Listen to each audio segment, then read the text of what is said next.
Right, welcome back. Now, Slow Food is a global grassroots organization that envisions a world in which all people can access and enjoy food that is good for them, good for those who grow it, and good for the planet. Slow Food was founded in 1989 to counter the rise of fast food and fast life, the disappearance of the local food traditions, and to encourage people to be aware about the food they eat, where it comes from, how it tastes, and how our food choices affect the rest of the world. And I'm now joined by Francesco Impallomeni, Regional Marketing Coordinator, and also John Kariuki, Country Director and the County Coordinator. Karibu sana, how are you? Fine, thank you. Right. Maybe if we start with you, Francesco. Yeah. You started the slow movement, the slow food movement in 1989. What was the rhyme and the reason behind this? Yeah. Basically, the reason was to counter the rise of what we call the fast food and the fast life, and to counter also the standardization of taste and the homologation of taste that the Western world was crossing during this, starting from the last decades of the 20th century. And so, as you said before, Slow Food was founded in 1889 and is a non-profit, member-supported association. We have a network of members in more than 150 countries that on their daily life they work to promote access to good local healthy food. And so basically Slow Food advocates not just to assure access to food, but to local quality food, organic, healthy, because we believe that there are a lot of diseases that are carried by food, diets that are not indigenous, that there have been changes that is occurring in people, in the way people consume food, and also there is a huge loss of biodiversity, agrobiodiversity, and this is a threat for the food security, but also for the food sovereignty of people, of food communities. Right. Now, I'm given to understand that this organization was started because you are protesting. What were you protesting? Yeah, actually, Slow Food was started when the first McDonald's fast food restaurant was opened in Rome. And so the founder and the president of the Slow Food thought of how they can fight against the fast food culture in Italy. And that's when they came up with the idea of forming Slow Food. Actually, it was an idea against the fast food culture. Right. Yeah. Now, during that period also, the founding manifesto of the International Slow Food Movement was also signed in Paris, France, by delegates from 15 countries. Yeah. Would you care to walk us through on what the manifesto is encapsulating? Actually, the manifesto, there is actually information on the direction that Slow Food wanted to take. And actually, what was contained there was the issues of the right of each and every human being to have access to good, clean, and fair food. Good because we are entitled to good food and pleasure while eating. Clean because we want food that is free from contamination from agrochemicals. And fair because we want that. We want the small-scale farmers or the food producers to receive a consummate compensation for the work that they do. Because we realize that actually the small-scale farmers are the people who produce the biggest proportion of the food that is eaten globally. But you realize that they are the people who are exposed to a lot of hunger, a lot of poverty, and they are always isolated. So the thing was to promote this good work that the small-scale farmers were doing. Yeah. Well, Looking at today, the era of the fast food is reigning supremely, and I'm wondering, do you think then there is a legacy for traditional foods being rediscovered? Yeah, of course, and this is what we try to promote, and we have a lot of enemies, and because forces of international institution and the way governments deal with the agriculture program, it's going to the opposite direction towards the standardization and the reduction of the diversity. And but we believe that through giving value, and I'm not talking just about economic value, I'm talking about cultural value to this local food production, that we can assure to this community to be and sustain these local economies, and to help them diversify their source of income. And we believe that this is as my colleague John said before, the biggest share of the food production is still in the world is still produced by small scale. So if we want to change the way food systems are operating, we have to deal with these people, because they produce food for the majority of people globally.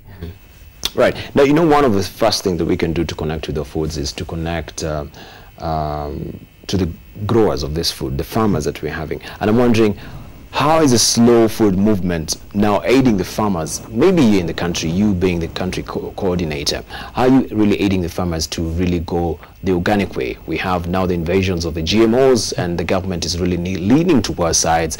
Do you really have a case for slow food in this country? Yeah, actually, as slow food, actually we have been working from 2004. And actually we started with a project that aimed at... I'm sorry to butt in. Before even we gravitate deeper, maybe it's good to just define what slow food is for the benefit of our viewers. They're wondering, we're talking of slow food. What do we really mean by slow food as opposed to fast food? What is slow food? I think we should have started with that, just the elementals. Yeah, you can tell us more. Yeah, actually slow food is not just the name. It encompasses a lot of things, a lot.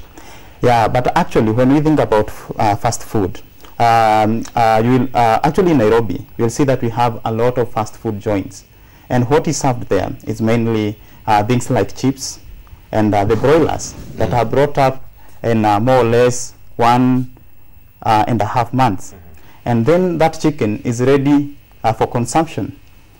But when you look at that chicken, it's not actually a quality chicken, because actually it has been fed with a lot of hormones so that it can grow up that fast. And then we have things like burgers and all these junky foods that you'll find on the streets. But when it comes to slow food, actually it's not only maybe cooking the food slowly, but actually we are talking about food that is actually you think about your food from the garden to when the food is brought to the table. So all the phases that are in between this, you actually you care about where your food comes from, who produces your food, and how your food has been produced. So, and then also we advocate for traditional foods, because we realize that we in Kenya especially, we are fond of maybe seeing maybe consumption of exotic foods as something that makes us look like we are a little bit forward, in quotes. But as we continue forgetting our traditional foods, we realize that we are actually falling deep into hunger. And actually, this are all about slow food, going tradition, and also caring about how your food is produced. Yeah, and also advocating for biodiversity. Right. Yeah. With the invasion of the GMOs, I still, maybe I'll swing the question back to you, because we have also in this country the issue of GMOs that was really a raging debate earlier. And we're wondering, yes, do we really have a case for slow food in this country? with this invasion of GMOs and the processed foods that we are having, do we have a chance? Well, yes, we have. We hope to have many. We have not just one chance. We have many chances, and because it's when we talk about GMOs, especially the debate is on GMOs are good for health, or they will cause problem and diseases. But if we leave this debate for a moment and we focus on the economic dependency that and the concentration of power and that is carried by these GMOs, we realize that if we don't counter these tendencies, the economic dependence will increase from the big giants of seeds, the big giants of food distribution, and so what my colleague was explaining before, we promote for a reduction of the food chains. We counted the food miles, what is called the food miles, that food has to travel for miles across the world, and before getting the tables. And by reducing this chain, we can assure a higher price for producer and at the same time a lower price for the final consumers. So basically, when we talk about GMOs issues, we focus on this complexity, on this economic dependency of the farmers that are obliged to buy seeds from corporation, and instead that doing as they have been doing for centuries, just exchange seeds and knowledge. But how viable is this? Because with organic farming, you get less yields from farming as compared to the standard farming, isn't it? Yeah, and that means then your World Food Initiative will actually be leading and turning our forests, into farmlands again. Yeah, but I would say that sometimes when we look at maybe when we think of production, market-oriented production, that's when we think of maybe we start thinking of monoculture. But when we go to organic agriculture, and what we advocating for as far as slow food is concerned, is production of food in a sustainable way. Actually, we have a project that is 1,000 Gardens in Africa project that we are planning to work in 25 countries across Africa. And in Kenya, we are realizing 200 gardens. And with these gardens, what we are trying to create awareness on the importance of going back to sustainable production of food, biodiversity on the farm, and also minimized utilization of agrochemicals. And you realize that, for example, if you have a case here of two farmers, one is practicing monoculture, and the other one is practicing, has biodiversity on the farm. When hunger comes, I'm very sure that the person who has at least diverse crops in his or her farm will be more food secure than someone who is practicing monoculture. Because basically monoculture is market oriented. Maybe you have a 5-acre piece of land and you grow maize, or maybe even a small portion of land and you grow only maize. At the end, if there is drought actually and there is crop failure, your maize will be wiped. But if you have diversity, at least there is something that will remain. But the case is, you're saying you are actually trying to slight off the use of agrochemicals, isn't it? Yeah. But what I'm saying is, within that acre of the acreage of land that you've really planted your maize or maybe your beans, you will have a less harvest than the person who's actually using the chemicals. So how then will you be able to stem this issue of hunger and you supplying enough food to feed a populace? Yeah, actually I would say that for sure, if you apply a lot of chemicals on your farm, you'll have an increased production. Yes. But we tend to forget that before we think of maybe selling or marketing our food, we should first of all think about ourselves. First of all, you have to make sure that your family is food secure. And so, with this actually organic agriculture, and biodiversity, even if you have a small piece of land, and this is what is happening with our small-scale farmers, you'll be able to produce food that is quality, diverse, and sufficient for your family.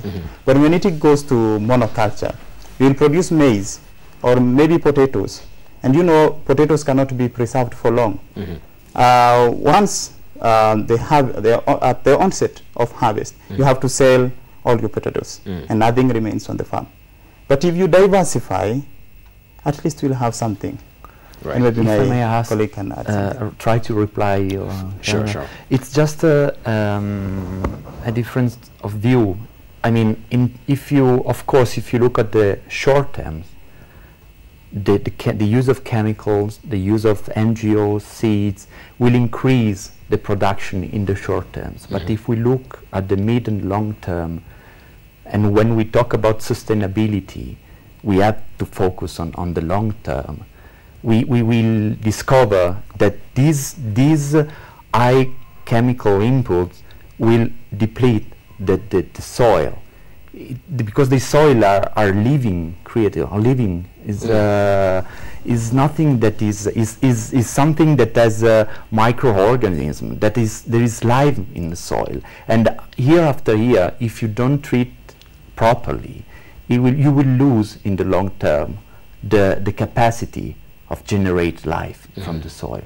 And then, you can respond. Okay, and then to add on that, actually you realize that the world produces enough food, but the food system is the one that is completely unjust, because you realize that in the world we have 1 billion people who are affected by hunger, and then on the other side we have 1.5 billion who are overweight. And then out of the food that we produce on daily basis, you realize that 40% of this food is wasted. So actually organic agriculture can produce enough for the people, because you realize that despite the loss of the 40%, we are also producing food for the animals. Instead of first thinking about feeding the people, we turn into that direction. So I'm very sure that if we go for sustainable production of food, the long-term gains will be more as compared to. So this really goes across the scope. You're not really focusing on the human beings, but also you're focusing on the animals. Because it doesn't make any lick of sense if we will really take our spinach from the farm and we eat meat from the livestock that are fed with not organically, but actually, what do I say? They've been given these boosters. I don't know how you call it in agriculture. Hormones. Yes, the hormones, and they've been injected with the hormones, and we still take the meat from them. So it really goes across the board. Right. Recently, the FAO Director General, Jacques Diouf, pointed out that the world will need to double food production by 2050, and that to suggest organics can solve the challenge, he says it is dangerously irresponsible. Do you really hold with that view? Yeah, it's of course, as John said some minutes ago, the actual food production worldwide is enough to feed 11 billion of people, and we are almost 7 billion. Okay, so it's a problem of distribution, not of production, because of course in 2020 we will need more food. We will need more food, but the population will increase, and so we hope to have also more food producer. Okay, so basically it's the balance between food producer and food consumers that's matter. And this is very important in Africa and in the southern world, not to commit the same to do the same error we did in the northern world, that we are empty. We are moving millions of people from countryside, from rural areas, from towns, and we are losing a lot of capacity of produce food, and through traditional way, traditional receipt, and in this we are having bigger and cities all around the world that are and a food production, a food system that is incapable to feed these people, and so basically I think in the long term we will need more food, but if we promote also this kind of food production, we will have also more farmers, more and more food producers that can match this demand, this increase in Right. And then maybe to add on that. Yeah, just before we move on, I think we have callers who are hanging on the line and would love to talk to us. Right, I'm wondering what you are really having on your plate this morning for your breakfast. Do you really know where it came from? This morning we're talking about slow food and the slow food movement that are really advocating for slow food going organic as opposed to the fast food that we normally take for breakfast, for lunch, and for dinner. Callers on the line. Hello, good morning. Good morning. Good morning to you. How are you? I'm fine. How are you? We're fine, thank you. Hello? My name is Honorable Akitare. Yes, Honorable. First of all, I was the one who tabled the GMO issues in Parliament. Yes. It was controversial and it still stands controversial. I started organic farming training college in Manor House Agricultural Center in 1981 under the name Biointensive Agriculture, which means biological farming. In the same sense, that promotes slow foods. What we have not understood, and I would like the studio to also elaborate on this, scientifically, we talk about the food that contributes to nutrition in the body of a human being. We would like to trace, we have a trace element where fast food has contributed to obesity. I'd like you to argue about that. Fast food has a compound of oils, and fast foods, of course it's called fast food because it is prepared and consumed faster. As you drive, you are eating, but you don't take care of your health. On the other hand, I would like also to suggest that slow foods is actually a drought-resistant method of growing food for the nation. It is only applicable for small-scale sustainable agriculture. I'd like also to point out to you that whereas you came with a topic that slow foods it's not actually accommodative enough to feed the nation. Remember, small-scale farmers are the ones who feed the nation. Large-scale farming, which actually is conventional farming, promotes export of the crop and leaves the homes starving. So I'd like also to make sure that the studio understands the quickness in which slow food is coming up. It is the one that promotes soil fertility. I mean, you have to look at the health of the soil before you grow any crop, because synthetic chemicals have leached the soil and they will not live for long. So now I would like to make sure that it is understood. Organic farming is a turnabout now. We're going back to the ancient world where the world took care of soils. Slow food is the same way promoting the concept of good health. Also look at what we mean by good health in the soil.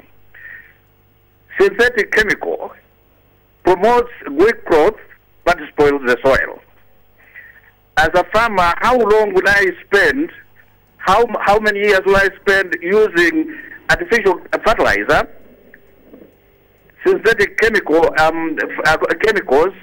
for pesticides, and yet slow food is a science that was introduced by Alan Chadwick in the 16th century. And the good health that came up from there is what actually makes us promote organic farming. And I am actually not asking questions, but I'm making sure that the question of slow foods will not even give room to GMOs. Right. Because there is no reaction, there is no counter reaction after you have produced food organically and consumed on the table. Right. Mheshimiwa, before I let you go, maybe just to ask you a little bit, then did you lose or maybe throw in the towel in as far as pushing the envelope for the organic food as opposed to GMO is concerned in Parliament? What is really happening? Just briefly tell us. I have not thrown in my towel yet. Yes. I'm a scientist, and I also promote the argument and leave it for people to argue. Yes. I still do not understand why we should encourage genetically modified organs. The NGOs that came up, in fact, I was not supported well because the motion came in very quickly, and most of the members of Parliament in the House didn't understand what it was. Right. And therefore, we still argue that GMO is unwelcome in Kenya and on Kenyan soils. Right. Thank you so very much, Mheshimiwa. We really do appreciate your contribution this morning. Another caller hanging on the line. Hello, good morning. Well, I think we'll just take, right. No, let's move on. He's really shared about and advocating for organic food and what he's very, very happy with what also the slow food movement is really doing to try and push the envelope for the organic food. Now, if we move on, let's talk about the way you've enlisted. You've enlisted around over 80,000 members in at least 122 countries in Kenya. I didn't know that we have a slow food movement in Kenya, and I'm seeing we have a country director. It means then it is really firmly established here. So when did it start? Yeah, actually in Kenya, slow food is not that old. We started in 2004. 2004. Yeah, and that's when actually slow food holds a biannual event known as Terra Madre. And Terra Madre is an event that brings together small-scale farmers. You call it Terra what? Terra Madre. Terra Madre. Yeah, it's like Mother Earth. Oh, okay. Is that Italian? Yeah. All right. Yeah, because this event takes place in Italy every 2 years. Ah. Yeah. Right. So in 2004, we happened to have a delegation of 60 small-scale farmers, chefs, academics, journalists who participated in this event. And that's when we came to learn about slow food and the philosophy of slow food. So actually by then, the coordinator of slow food in Kenya was Samuel Mohunyo, who is also the country coordinator of Network for Eco-Farming in Africa. So after participating in this event and meeting with farmers from all over the world, actually from more than 100 countries across the world, he understood what slow food was advocating, and he came back and started to spread the message. And from then, actually, slow food has continued to grow. And I would say that during this event, actually Kenyans came to learn that there are people who appreciate their traditional food. Because we realize that this is something that as Kenyans, sometimes we tend to forget. Right. Now, we're just about to wind up, and I'm interested to ask you. Yes, we have now the president who is in the country right now, isn't it? Yes. And we're wondering, why are you in the country this time? Are you still pushing the envelope for the slow food movement in this country? And also to add on that, there is Ambrose Kakuko and Grace Kapserum from the slow food Pokoti Ash Yogurt Presidium. That they had landed in in Paris in transit from Nairobi to, was it Bilbao? Yeah, in Spain, and they had valid passport and documents, but they were denied entry.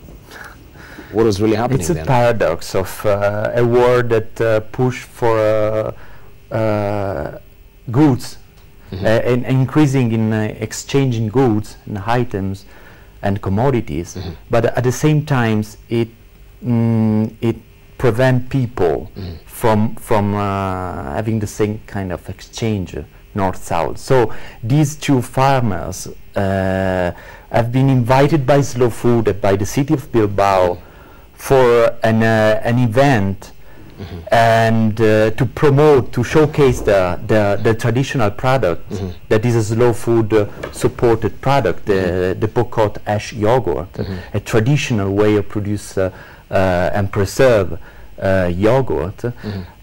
And the problem is that they even if they had all the documents valid, they have been the documents were released by the Spanish embassy in Nairobi.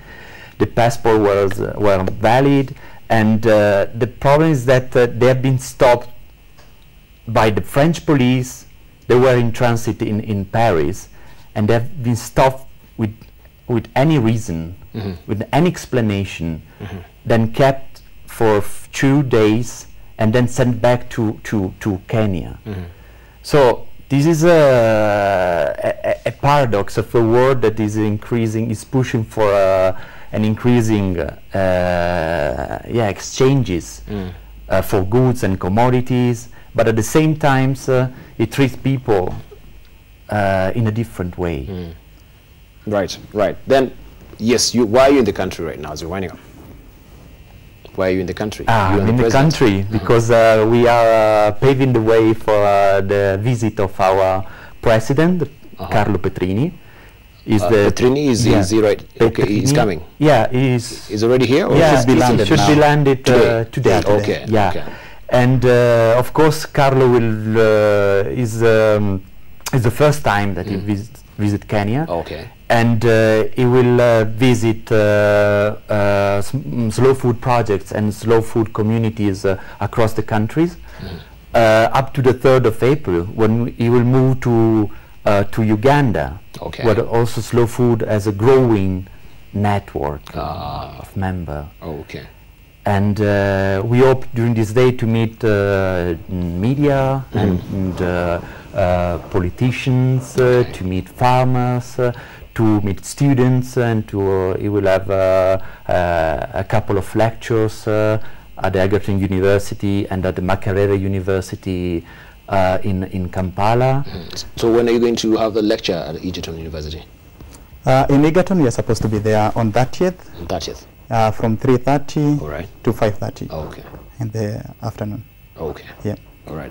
And today, if you let me add, today at 6:30 in the afternoon, we will have a speech at the Italian Institute of Culture. All right. So everyone is invited to meet Carlo Petrini and to meet the Slow Food Network in Kenya. Right.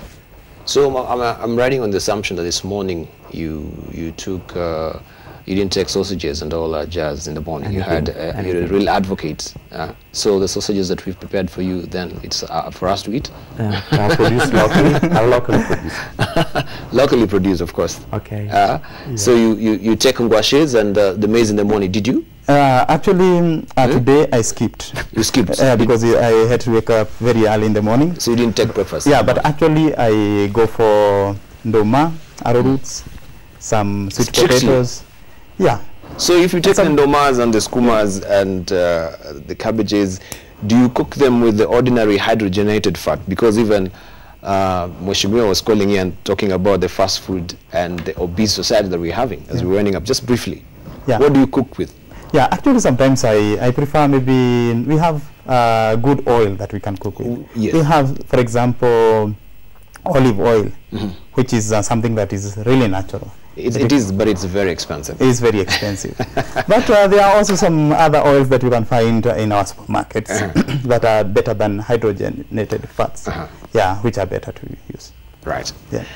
Francesco, I really appreciate as We are winding up. Thank you very much. Thank you for your salutary effort and try to make we people be healthy by eating organic food. We really do appreciate it. Thank you very much.